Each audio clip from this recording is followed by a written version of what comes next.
নমস্কাৰ বৰ্ষা চুট কৰ্ণাৰলৈ আপোনালোকক সকলোকে স্বাগতম জনাইছোঁ। আশা কৰোঁ আপোনালোকে সকলোৱে ভালে কুশলে আছে।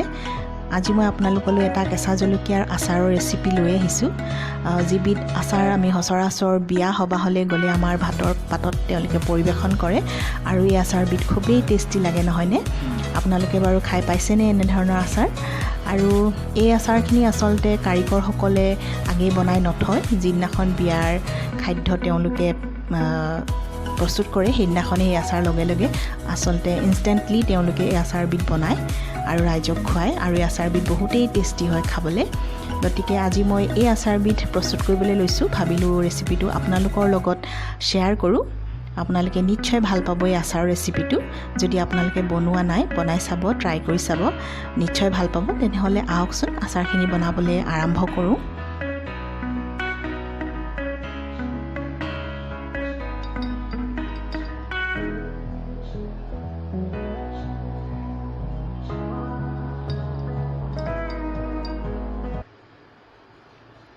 আচাৰখিনি বনাবলৈ মই কেঁচা জলকীয়া অলপ লৈ লৈছোঁ। কেঁচা জলকীয়া বেছি নাই, 60-70 গ্ৰামমানহে আছে, একদম কম আচাৰ হ'ব। আৰু আচাৰখিনি জলকীয়াখিনি অনা মোৰ 4-5 দিনেই হ'ল, গতিকে অলপ লেৰেলিছেগৈ।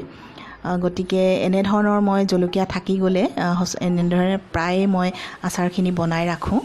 আৰু কেতিয়াবা আমাৰ কিবা কিবি সকাম নিকাম পাতিলেও জলকীয়া বেছি আনিলে এইদৰে থাকি যায় জলকীয়া, তেতিয়া তেনেকুৱা থাকি যোৱা জলকীয়াও কিন্তু বনাবলৈ খুবেই ভাল এই আচাৰখিনি। গতিকে মোৰ এনেকুৱা অলপমান জলকীয়া আছিলেগৈ আৰু এইখিনি জলকীয়া মই বনাবলৈ লৈছোঁ। জলকীয়াখিনি ভালদৰে ধুই পখালি ৰ'দত এইদৰে দি ল'লোঁ। তাৰপিছত এইখিনি ঠাৰি গুচাই ল'ম আৰু ঠাৰি গুচাই লৈ সৰু সৰুকৈ মই কাটি লৈছোঁ। আৰু এইখিনি জলকীয়া এইদৰে সৰু সৰুকৈ মই কাটি লৈছোঁ। তাৰপিছতো অলপমান ৰ'দত দিছিলোঁ বাৰু, নিদিলেও হ'ব, ফেনৰ তলত ৰাখিলেও হয়। আৰু মই মছলাৰ ভিতৰত লৈছোঁ হালধি গুড়া অলপমান, আধা চামুচো লোৱা নাই, আৰু সোৱাদমতে নিমখ দিব লাগিব। ক'লা জিৰা ল'ব লাগিব 2-3 চিকুটমান হ'লেই হ'ব। আৰু লৈছোঁ মই জিৰা গুড়া 1 চামুচ, আৰু চিলি পাউডাৰ লৈছোঁ মই তেনেধৰণে আধা চামুচ, আৰু আমচুৰ পাউডাৰ লৈছোঁ মই 1 চামুচ, সম্পূৰ্ণ 1 চামুচ নহয়, অলপ কম। আপোনালোকে যদি আমচুৰ পাউডাৰ নিদিয়ে তেনেহ'লে নেমু ৰস দিব পাৰে, কিন্তু কিবা এটা টেঙা নিশ্চয় দিব, তেতিয়াহে আচাৰখিনি পাৰফেক্ট হৈ উঠিব। আৰু মই এইফালে লৈ ল'লোঁ বগা সৰিয়হ 3-4 চামুচমান হ'ব, আৰু এইখিনি মই পানীত 4 ঘণ্টামান তিয়াই ৰাখিলোঁ। আৰু এতিয়া মই এইখিনি পেষ্ট কৰি ল'ম পানীৰে সৈতে, আৰু পেষ্ট কৰোঁতে অলপমান নিমখ দি দিম যাতে সৰিয়হখিনি তিতা ভাৱ নাথাকে। আৰু মই এইখিনি হিচাপ কিন্তু মোৰ জলকীয়াখিনিৰে আচাৰ বনোৱা হিচাপতহে মই লৈছোঁ। আৰু ইয়াৰ পেষ্ট ৰেডি হৈ গৈছে। আৰু এইফালে মই লৈ লৈছোঁ কেঁচা মিঠাতেল আধা কাপ লাগিব, আধা কাপতকৈ অলপমান বেছি লাগিব, কাপটোৰ 4/3 লাগিব। আৰু ল'ব লাগিব ভিনেগাৰ 2 চামুচ। বেছি দিনলৈ ষ্ট'ৰ কৰিবলৈ হ'লে ভিনেগাৰটোৰ প্ৰয়োজন, যদি লগে লগে খায় ভিনেগাৰ নিদিলেও হ'ব। আৰু এইফালে মই কেৰাহী গৰম কৰি ল'লোঁ আৰু তাতে দি দিছোঁ মই মিঠাতেল, প্ৰথমতে আধা কাপ দি দিছোঁ। একদম এই আচাৰখিনিত বেছি মিঠাতেলৰ প্ৰয়োজন নাই। আৰু ইয়াতে মই নিমখ আধা চামুচতকৈ অলপমান কম দি দিছোঁ, কাৰণ মই সৰিয়হখিনি পিছোঁতে অলপমান নিমখ দিছিলোঁ, গতিকে মই নিমখ কমকৈ দিছোঁ। আৰু নিমখখিনি এইদৰে ভাজি লৈছোঁ যাতে নিমখৰ এক্সট্ৰা পানীখিনি ভাজোঁতে শুকাই যায়। আৰু ইয়াতে দি দিলোঁ তাৰপিছত ক'লা জিৰাকেইটা অলপ ফুট আহোঁতেই মই এতিয়া ইয়াতে দি দিছোঁ জলকীয়াখিনি। এতিয়া মই কিন্তু গেছৰ একেবাৰে চিম কৰি দিছোঁ গেছৰ ফ্লেমটো, আৰু একদম চিম কৰাৰ পিছতহে জলকীয়াখিনি দিব, নহ'লে একদম জলকীয়াখিনি সোনকালে ভাজি গৈ খৰখৰীয়া হৈ যোৱাৰ সম্ভাৱনা থাকে। গতিকে একেবাৰে চিমলৈ আনিব গেছটো, তাৰপিছত অলপ ঠাণ্ডা হোৱা যেন পালেহে জলকীয়াখিনি দি দিব। তাৰপিছত জলকীয়াখিনি 1 মিনিটমান সময় এইদৰে একেবাৰে চিমতে ভাজি থাকিব লাগে, লৰাই লৰাই, যাতে জলকীয়াখিনি অলপ কোমল হয়। কিন্তু জলকীয়াখিনি বেছিকৈ ভাজ খাব নালাগে, অকল কোমল হোৱালৈকেহে অলপমান সময় এইদৰে ভাজিব লাগে।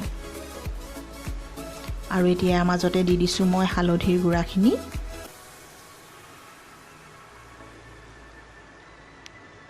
তাৰপিছতে দি দিছোঁ জলকীয়াৰ গুড়াখিনি। জলকীয়া গুড়া নিদিলেও হয়, কিন্তু কালাৰটোৰ কাৰণেহে দিছোঁ জলকীয়া গুড়াখিনি। তাৰপিছতে দি দিছোঁ এয়া সৰিয়হৰ পেষ্টখিনি। আপোনালোকে ভাবিব পাৰে যে আচাৰ বনাইছে সৰিয়হৰ পেষ্টত পানী আছে, কিন্তু একো চিন্তা কৰিবলগীয়া কথাই নাই। এইখিনি ভালদৰে ভাজি থাকিব লাগিব এইদৰে। আৰু আপোনালোকে এতিয়া গেছৰ ফ্লেমটো মিডিয়ামলৈ লৈ আহিব তাৰ পিছত এইদৰে লাহে ধীৰে এইদৰে লাহে লাহে ভাজি থাকিলেই হ'ল খৰখেদাকে সোনকালে শুকুৱাও বুলি ভাবি পেলাই গেছৰ ফ্লেমটো হাই নকৰিব মিডিয়াম ফ্লেমতে এইদৰে লাহে লাহে ভাজি থাকিলে আচাৰৰ আসল সোৱাদখন উঠিবগে গতিকে মিডিয়াম টু লো ফ্লেমতে এইদৰে লাহে লাহে ভাজি থাকিব লাগে আৰু এয়া সৰিয়হৰ পানীখিনিও শুকুৱাই দিব লাগে লাহে লাহে ভাজি থাকোতে সৰিয়হ শুকাই গৈ যেতিয়া তেল অলপ অলপ নিগৰিব তেতিয়া আমাৰ আচাৰখিনি ভজা হৈছেগৈ বুলি ধৰিব লাগিব একেবাৰে ধীৰে সুস্থিৰে লাহে ধীৰে আপোনালোকে ভাজি থাকিব মাজে মাজে লৰাই থাকিব নহলে লাগি ধৰিব তলত আৰু এয়া সৰিয়হৰ পানী শুকাই শুকাই আহিছেগৈ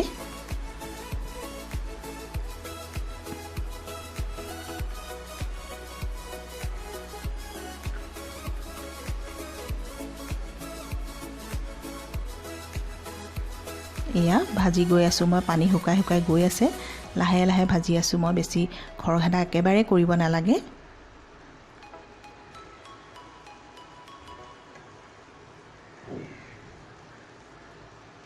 প্ৰায় পানী শুকালে গৈ অলপ অলপ তেল বিৰিঙিছে গৈ আৰু এই পৰ্যায়তে মই জিৰা পাউডাৰ 1 চামুচ দি দিছো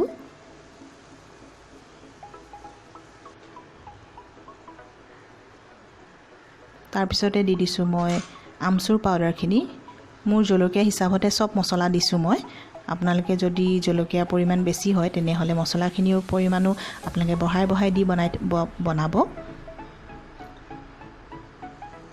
তাৰ পিছত মই ভিনেগাৰ 2 চামুচ দি দিছো ভিনেগাৰ বটলৰ মুখনিৰে মই দিছো 2 চামুচ বেছি দিন তেতিয়া ভালে থাকিব আচাৰখিনি যদি আপোনালোকে সোনকালে খাও বুলি ভাবে তেনেহলে ভিনেগাৰ নিদিলেও হ'ব কিন্তু বেছি দিনলৈ ষ্ট'ৰ কৰিবলৈ যদি আপোনালোকে আচাৰখিনি বনায় তেনেহলে ভিনেগাৰ নিশ্চয় দিব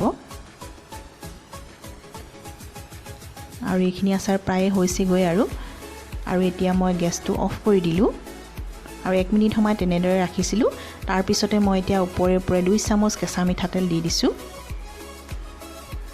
মই আগেও কৈছো এইখিনি আচাৰত একেবাৰে বেছি মিঠাতেল প্ৰয়োজন নাই এইদৰে শুকান শুকান আচাৰেই ভাল লাগে এইখিনি আচাৰ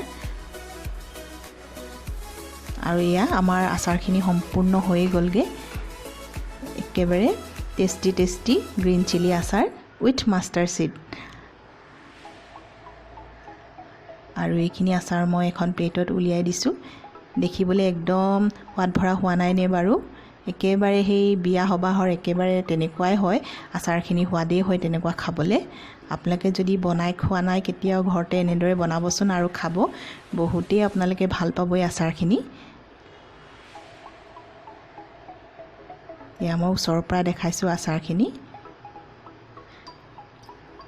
আশা কৰো আপোনালোকে আজিৰ ভিডিওটো নিশ্চয় ভাল পাইছে যদি ভাল পাইছে প্লিজ লাইক কমেন্ট সাবস্ক্ৰাইব কৰি মোৰ চেনেলটো আগুৱাই যোৱাত সহায় কৰিব আৰু মোকো উৎসাহিত কৰিব বুলি আশা কৰিছো তেন্তে আজিলৈ আহিছো পুনৰ নতুন ভিডিওৰে আকৌ লগ পাম সকলোৱে ভালে কুশলে থাকক আৰু মোৰ ভিডিওটো চোৱাৰ বাবে বহুত বহুত ধন্যবাদ আজিলৈ আহিছো বাই বাই